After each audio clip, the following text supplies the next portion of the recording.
Good morning and welcome to Rising. Thanks so much for tuning in. We are here delivering the news on this Monday morning following the Super Bowl, which always feels to me, Niall, like it should be a day off, but it is not a holiday, so here we are. There is no day of rest, no rest from the news, lots to talk about even after the Super Bowl, which we'll get to at some point in today's show. But first of all, Robby, what's on your radar? Well, we'll save our Super Bowl takes for a little bit later, but first, Elon Musk's Department of Government Efficiency is just getting started, and their latest plan could be to empower former Congressman Ron Paul, the godfather of the Libertarian movement, to audit the Federal Reserve. Now, in a post on X, Musk responded to a friendly comment asserting that DOGE should pick Paul to do just that, audit the Fed. In response, Musk said, "Good idea." Now, Senator Mike Lee went further, calling on President Donald Trump to name Ron Paul to be chairman of the Federal Reserve. I don't know if that's going to happen, but the Libertarian Party is obviously very excited at the possibility of Paul being involved whatsoever, tweeting that Paul auditing the Fed would be a, quote, nation-changing event. Libertarian activists have long advocated for an audit of the Federal Reserve since Ron Paul first proposed such a plan years and years ago. In fact, Paul has been pushing this issue since 1981. But what does it mean? Simply put, auditing the Federal Reserve operating behind a cloak of mysteries would demystify some of that. The U.S.'s powerful central bank controls interest rates and ultimately the money supply. But very, very few Americans actually understand how that works, and the Federal Reserve is happy to keep it that way. Brian Doherty, my colleague at Reason Magazine, described the Fed in the following terms for an article about Paul's Audit the Fed legislation. Quote, with its power over interest rates and the supply of U.S. dollars, the Federal Reserve System is the most influential economic institution on the planet. That influence comes surrounded by an impenetrable aura of mystery. Hardly anyone, citizen or congressman, completely understands what the Fed does, how it operates, or what the effects of its actions will be. End quote.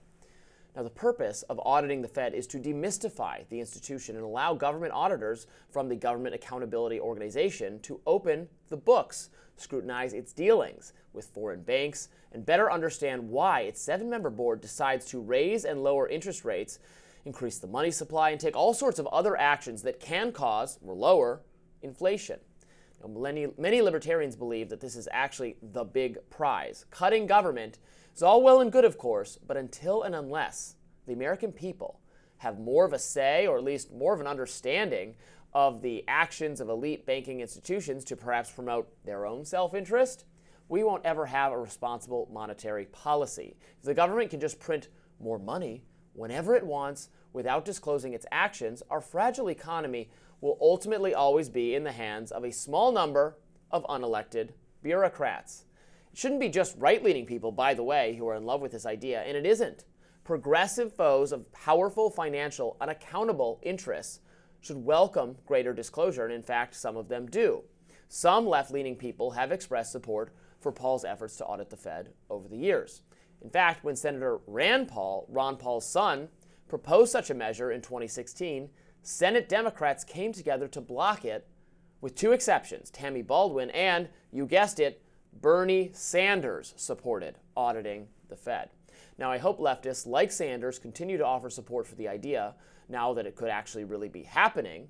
I know a lot of people on the left are combative with Musk right now. Musk DOGE is, of course, doing a lot of things progressives disagree with.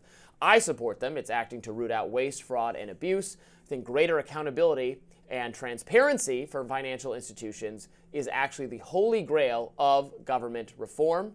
This would be a big deal. Let's get it done.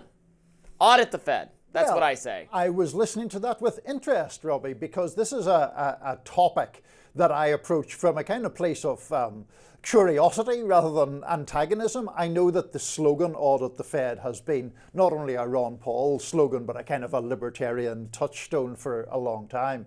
And I think in principle, in theory, I don't have any problem with any government institutions having more scrutiny imposed upon them.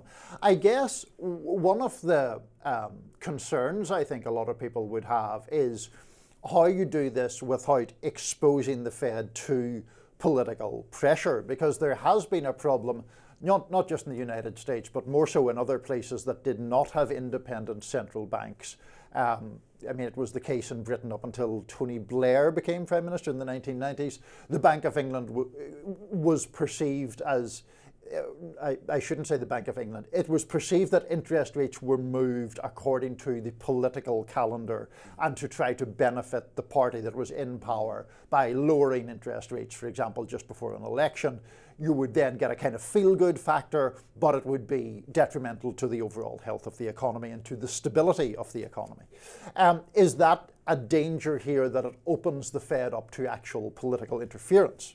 Maybe, but I know that opponents of the Federal Reserve System would argue that the intention was never to make the Fed wholly independent of political considerations, and I tend to be a little bit suspicious of government entities that assert that they should be so independent that they suffer no political pressure.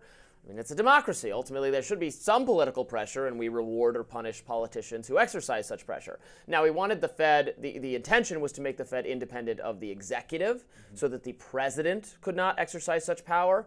But the intention was never to make them wholly independent of Congress's authority. Now, of course, in reality, we're in this weird just situation that our founders and the creators of our system never intended, where Congress and the executive don't share the combative, as branches of government, they are not combative. They are combative if one party, if it's two different parties in control of the two different branches. If it's the same party, they're not combative whatsoever. Congress wants to, for the most part, work to enact whatever the president wants. So we're kind of in tricky territory. Our system's not working the way it should. But if you look at the auditing in particular, it really is a mild proposal. And the kind of auditing that can already be done for the Fed is just wholly inadequate. And GAO, the Government Accountability Office, has said, yeah, we're authorized to do this much auditing, but we can't look at their significant proportions of their financial transactions, the leverage they perhaps exercise on other banks, including European banks. That's all, we're all shut out of that. We can't even look at it. It's so weird. They said we might as well not even do an audit if we're not able to look at this category of transactions and things the Federal Reserve does. So this bill would give them just the same authority they could have to go after any other agency. But so it would be the GAO who would be doing the auditing, GAO, I guess, is the question. And then it would be to a degree insulated from partisan political pressure, even though it would be broadly politically accountable. Is correct.